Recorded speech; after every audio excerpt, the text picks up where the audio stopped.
Martin Schulz, the European Parliament President who is returning to German politics, does not expect to run as the Social Democrats, SPD, candidate for Chancellor next year, Der Spiegel magazine reported on Friday. Schulz's decision not to run, if confirmed, would likely clear the way for SPD chairman Sigmar Gabriel to be the party's candidate to challenge Conservative Chancellor Angela Merkel's bid for a fourth term in office next year. Germany is due to hold parliamentary elections in September, Spiegel, without citing a source, said in its online edition that Schulz had indicated to close associates before Christmas that he no longer expected to be the SPD's candidate for Chancellor. Schulz said in November he would not stand for re-election as Speaker of the EU legislature and would instead campaign for a seat in Germany's federal parliament next year. He made no comment on suggestions he may succeed departing Foreign Minister Frank-Walter Steinmeier or become the SPD candidate to challenge Merkel for the chancellery. However,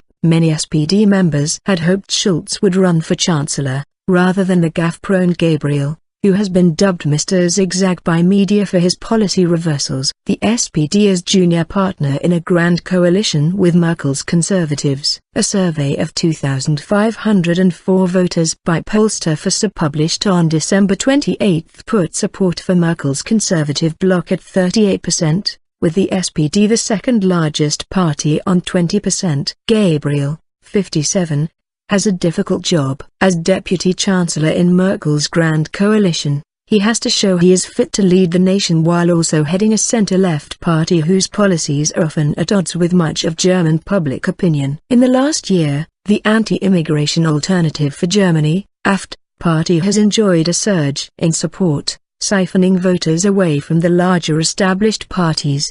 The December 28 FASA poll put support for the AfD at 12%. German lawmakers from the Social Democrats, environmentalist Greens and leftist Link Party met earlier this month to explore the possibility of forming a coalition government to replace Merkel next year. The meeting came after the same three parties joined forces in a so-called Red-Red-Green, or R2G, coalition in early December to take control of Berlin's city government. Divisions between the three parties at federal level, especially on foreign policy, have so far prevented them from forming a national government, even though they already have more seats in parliament than Merkel's Conservative bloc.